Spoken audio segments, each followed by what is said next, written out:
Et le Nakama, c'est Alexandre, j'espère que vous allez bien les gars. Les tirages au sort de la fameuse Ligue des Nations viennent actuellement d'être effectués pour la Ligue A, la Ligue B, Ligue C et Ligue D. Et bien sûr les différents groupes qui les constituent. On aura une Ligue des Nations cette année qui aura lieu de juin 2022 à septembre 2022 pour toutes les phases de groupe. Et donc les matchs de qualification pour le Final Four du coup de l'année prochaine qui n'aura lieu qu'en 2023. Donc forcément il faudra prendre notre mal en patience vu qu'entre temps forcément les clubs doivent jouer. Que tu as aussi les éliminatoires pour l'Euro etc. qui va se jouer après la Coupe du Monde 2022 au Qatar, qui aura lieu juste après justement les phases de groupe de Ligue des Nations. Donc forcément, il faudra attendre un petit peu avant de voir qui sera le troisième vainqueur historique de la Ligue des Nations. Mais en tout cas, aujourd'hui, tout a été tiré. Nous avons des groupes qui sont vraiment intéressants. Ce sera bien sûr plus difficile de sortir de certains groupes par rapport à d'autres. Certains groupes peuvent être déséquilibrés sur le papier, mais on verra bien sûr sur le terrain si la réalité sera la même. On va s'intéresser dans cette vidéo, en tout cas, surtout au tirage de la Ligue A et des 4 groupes qui la constituent, parce que c'est vraiment les niveaux les plus intéressants. C'est forcément aussi les sélections qui vous intéressent le plus par rapport à la Ligue B, la Ligue C ou la Ligue D. D'ailleurs, avant de commencer l'analyse, je vous rappelle les amis que cette chaîne de base, même si elle est faite principalement pour le Real Madrid, le Barça, l'Atlético et du moins la Liga en général et la Ligue des Champions, n'hésitez pas à vous abonner car plus on sera nombreux sur la chaîne, plus la chaîne du coup va grossir et plus bien sûr je parlerai de foot en général. Du coup n'hésitez pas à vous abonner, on est bientôt 25 000 abonnés, pourquoi pas après 30 000, 40 000, 50 000 etc. Donc n'hésitez pas à vous abonner pour rejoindre la communauté, bien évidemment suivre mes vidéos et mes futurs projets. Alors pour commencer avec l'analyse forcément des groupes de la Ligue des Nations, nous avons dans le groupe 4 pour commencer par celui-là, Pays de Galles, Pologne, Pays-Bas et Belgique. Alors, le Pays de Galles, à mon avis, est l'équipe la moins forte sur le papier. C'est une équipe qui est quand même un petit peu, pas forcément en manque de talent, mais c'est l'équipe qui possède le moins de talent à chaque ligne par rapport aux autres. On a quand même aussi la Pologne de Lewandowski, même si bien sûr celui-ci vieillit avec certains cadres de son équipe. La Pologne reste quand même plutôt intéressante sur le papier. Ils ont fait quand même des matchs plutôt sympa dans les phases de qualification pour le mondial et tout ça, même en général dans les compétitions, dans les phases de groupe, ils sont quand même plutôt bons. C'est pas une équipe non plus qui est à prendre à la légère. On a aussi les Pays-Bas qui, certes ces dernières années ont été un peu plus haut, puis d'un coup un peu plus bas, qui ont su alterner entre le bon et le moins bon. C'est pas forcément l'équipe aujourd'hui qui partirait favorite pour simplement une compétition internationale, mais dans une phase comme la Ligue des Nations et une phase de groupe, ils peuvent créer la surprise et pourquoi pas avoir un collectif supérieur, en tout cas c'est sûr, au Pays de Galles ou la Pologne, avec des individualités aussi jeunes comme expérimentées qui peuvent faire la différence. Du coup, dans ce groupe-là, on a surtout aussi la Belgique. La Belgique qu'on voit toujours comme un favori immense depuis quelques années maintenant, même si leur génération dorée vieillit de plus en plus et qu'ils ont du mal à concrétiser vraiment toute l'attente qu'il y a envers eux de la part du pays belge simplement et du peuple belge.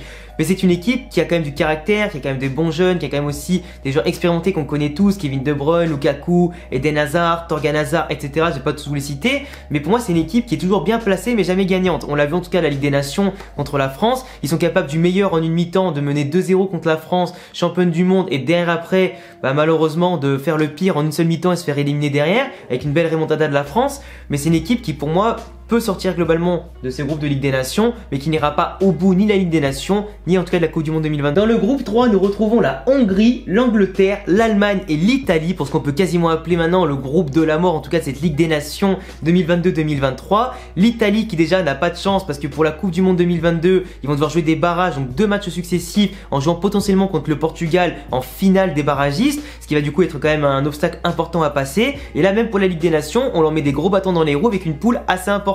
Aujourd'hui, même si la Hongrie par exemple tu vois c'est une équipe qui peut être un peu chiant, c'est un petit peu le poil à gratter qui vient te faire chier, qui va t'empêcher de marquer autant de buts que tu veux. On l'a vu à l'Euro dans le groupe de la mort où ils ont été assez chiants et difficiles à déjouer, à faire déjouer pour marquer des buts derrière, même s'ils ont fini dernier du groupe. C'est une équipe qui peut te faire perdre au moins 2 points sur un match nul à domicile, tu vois. C'est une équipe qui peut vraiment te gêner. Après par rapport aux 3 forces en puissance qu'on a ici, 3 équipes en puissance qu'on a ici, l'Italie, l'Allemagne et l'Angleterre, si on compare la forme du moment, l'équipe actuelle, le collectif qu'il y a aussi, les individualités, pour moi l'Allemagne n'est pas du tout favori de ce groupe là parce qu'on a clairement vu dans les dernières compétitions, c'est une équipe qui malheureusement déçoit par rapport à son jeu, par rapport à son renouvellement aussi qui est fait, qui va être amené par le nouveau sélectionneur forcément, l'ancien entraîneur du Bayern dont je me rappelle plus le nom maintenant, vous me le direz au pire en commentaire comme d'habitude. Mais pour moi l'Allemagne aujourd'hui c'est une équipe, et on l'a vu contre l'Angleterre à l'Euro, c'est l'équipe qui est moins forte et qui a vraiment perdu de son aura, de la grinta allemande, on peut dire ça comme ça, de la puissance allemande qui les caractérise si bien. Il va encore falloir peut-être je pense un peu de temps, un peu de peut-être aller peut-être 2-3 ans avant de retrouver vraiment une force allemande intéressante parce qu'ils ont beaucoup de jeunes, ils ont aussi une équipe qui est quand même un peu vieillissante sur certains cadres. T'as quand même la perte de Toni Kroos qui est parti, Thomas Müller qui certes est encore au niveau Bayern mais en sélection au niveau international qui perd un petit peu, tu vois ce que je veux dire. Donc t'as quand même des joueurs aussi comme ça qui ont besoin d'un nouveau cycle simplement. Et pour moi l'équipe d'Allemagne aujourd'hui dans ce groupe là partirait sûrement 3ème avec l'Angleterre et l'Italie qui se disputeraient du coup la gagne pour passer au Final Four. L'Angleterre actuellement est quand même plus en forme que l'Italie, même si l'Italie a gagné l'Euro contre l'Angleterre en finale, dans un match assez serré quand même. L'Angleterre actuellement a pu passer premier de son groupe en Coupe du Monde 2022. Donc pour l'instant, l'Italie qui va devoir jouer les barrages montre quand même qu'après l'Euro, elle a beaucoup baissé le pied, que les individualités n'étaient pas assez efficaces comme avant, que son bloc n'était pas non plus aussi injouable que ce qu'on avait vu à l'Euro et dans d'autres compétitions, et dans les premiers matchs notamment des qualifications de la Coupe du Monde 2022.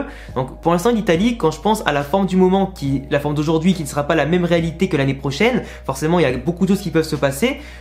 Pour moi actuellement l'Angleterre est favori de ce groupe là. Après ça se joue à pas grand chose, faudra voir forcément sur les confrontations directes entre l'Angleterre et l'Italie, puis lequel ne perdra pas de points contre l'Angleterre, enfin contre la Hongrie et contre l'Allemagne, parce que là n'importe qui peut passer entre les trois grosses puissances. Mais moi après je vous parle vraiment sur un instant présent, Hongrie, Allemagne, Italie, Angleterre, voilà. Parce qu'après l'Angleterre, mais s'ils n'ont pas le jeu le plus développé du monde, c'est quand même une grande équipe avec de grandes individualités sur chaque ligne, et on a vu qu'avec Southgate ils arrivent quand même à faire des prestations de ouf quand ils le veulent. Donc pour l'instant, avantage Angleterre contre l'Italie qui a vraiment baissé le pied depuis l'Euro. On a aussi République tchèque, Suisse, Portugal, Espagne. Et là, j'ai les boules parce que en plus sur Twitter, j'avais notamment fait une prédiction avant le tirage au sort où j'avais donné la même poule, ce que j'avais dit l'Allemagne à la place de la Suisse, car j'étais sûr qu'on allait avoir une poule de malade. Au final, la poule est quand même plutôt intéressante parce que Espagne-Portugal, c'est avant tout le classico, le derby hispanophone, bien évidemment, qui me représente bien avec du coup d'autres potes qui sont portugais. Moi, je suis espagnol, mais d'autres potes sont portugais. Du coup, à mon avis, ça va être la guerre durant la Ligue des Nations.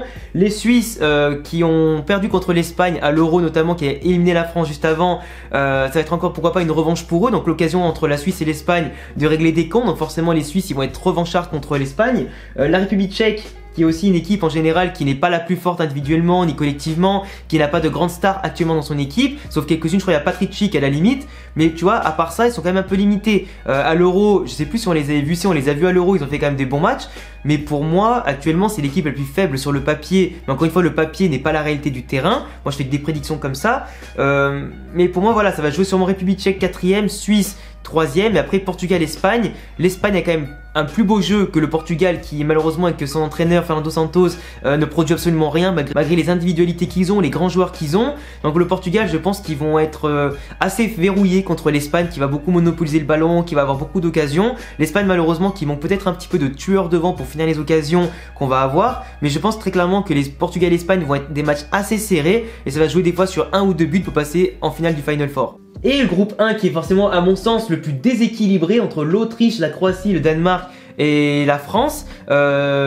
Franchement bah là la France, comme je les vois vraiment aller loin à la Coupe du Monde 2022, qui sont une équipe assez jeune avec quand même un entraîneur qui sait quand même bien s'en occuper. À la limite il y aura peut-être Zidane qui prendra le relais après la Coupe du Monde 2022 au Qatar. Dans tous les cas il y aura forcément un grand entraîneur, grand sélectionneur derrière, surtout qu'aujourd'hui la tactique est quand même affinée du côté de Deschamps avec son 3-5-2 où il a enfin compris qu'il fallait de vrais pistons droits et pistons gauche comme Coman et aussi Théo Hernandez pour faire fonctionner un 3-5-2. Donc on a quand même un groupe de la France aujourd'hui qui a des certitudes, qui a aussi des joueurs qui sont quand même très puissants à chaque ligne du terrain, des individualités qui sont très puissantes et qui ont suffi, Benzema, Mbappé, à battre l'Espagne qui quand même dominait la plupart du temps du match, et aussi la Belgique qui dominait au début mais qui s'est fait effondrer ensuite derrière, et la Belgique après qui s'est fait foudroyer en deuxième mi-temps par la France et ses individualités. Donc la France a pas forcément une maîtrise collective intéressante malgré des joueurs au milieu de terrain qui sont quand même très puissants et très techniques pour certains et très costauds, mais il y a surtout une maîtrise au niveau tactique, une adaptabilité qui peut être intéressante du côté français, et je répète des individualités qui font la différence, et ça c'est avant tout l'élément clé quand tu as une grande équipe qui aspire bien sûr à gagner tous les titres sur plusieurs générations, sur plusieurs compétitions. Et la France pour moi, à part la malchance qu'ils ont eu à l'Euro en perdant contre la Suisse, pour moi ils auraient très bien pu gagner l'Euro, et là ils sont pour moi favoris dans le top 2 ou top 3 pour gagner la Coupe du Monde. C'est l'équipe qui est la mieux armée collectivement, individuellement, même s'ils n'ont pas le plus beau football, à l'instar pourquoi pas de l'Italie qui joue quand même mieux à l'Euro, de l'Espagne qui joue globalement mieux, ou encore pourquoi pas la Belgique à des moments, et voilà l'Angleterre qui, s'ils font pas les cons, ils jouent aussi très bien. Mais la France pour moi fait partie du top 3 des meilleures équipes du monde actuellement, voire peut-être top 2, et puis voilà, donc pour moi la France va sortir de ce groupe là haut la main. Le Danemark qui est quand même une force collective impressionnante, qui peut vraiment jouer la belle surprise en étant deuxième, la Croatie qui me déçoit de plus en plus quand même depuis maintenant le mondial 2018 où on les voit forcément fatigués. T'as des joueurs qui sont en changement de cycle et qui ne donnent plus autant qu'avant, même s'il y a quelques jeunes qui viennent un petit peu pousser la concurrence et une place en équipe première de la sélection. Donc forcément c'est plutôt cool. Et après l'Autriche, l'Autriche d'Alaba malheureusement je les vois pas aller très loin. Donc je les vois plutôt être le souffre-douleur vu qu'ils ont en plus de fait une élimination, enfin une phase éliminatoire de Coupe du Monde 2022 catastrophique, qui n'est pas en tout cas incroyable par rapport au groupe qu'il y avait. Ils avaient largement les moyens de faire plus. Donc voilà, pour moi je vois clairement la France première, Danemark deuxième, Croatie troisième et Autriche quatrième. Ça me semble plutôt legit. Et après forcément là du coup si on en suit mes pronostics, t'as France, Espagne, Angleterre et la Belgique qui passeraient les 4. Après j'aimerais bien encore une finale France-Espagne pour qu'on puisse se venger, parce que moi du coup je suis pour l'Espagne, vous savez, qu'on puisse se venger en finale de la Ligue des Nations ou même en demi-finale, en espérant pourquoi pas que l'Espagne soit le 3e vainqueur de cette compétition selon moi, même si objectivement je pense que la France est peut-être bien partie pour faire un doublé. La France, moi je les vois bien faire le doublé Coupe du Monde 2022 et Ligue des Nations derrière, hein. Et pour moi ils ont le meilleur groupe, ils ont les meilleures projections, ils ont tout ce que tu veux. Enfin bon, on verra bien en tout cas ça les amis dans l'année, parce que la réalité aujourd'hui n'est pas la même réalité que dans un an, puis dans 2 ans, etc. Beaucoup de choses peuvent changer, tu vas avoir des blessures, des malades, des joueurs aussi qui seront absents, des joueurs qui seront en méforme et qui n'arriveront plus à percer ou à performer. On verra bien en tout cas ça en temps réel. Je vous laisserai les amis comme d'habitude me donner tous vos pronostics et vos avis sur ce tirage de la Ligue des Nations en commentaire. Vous abonner, cocher la cloche pour ne pas rater les prochaines vidéos que je compte faire. Le petit pouce bleu pour me soutenir. Les réseaux sociaux ici et dans la description. Et à bientôt les amis pour prochaine vidéo. Ciao.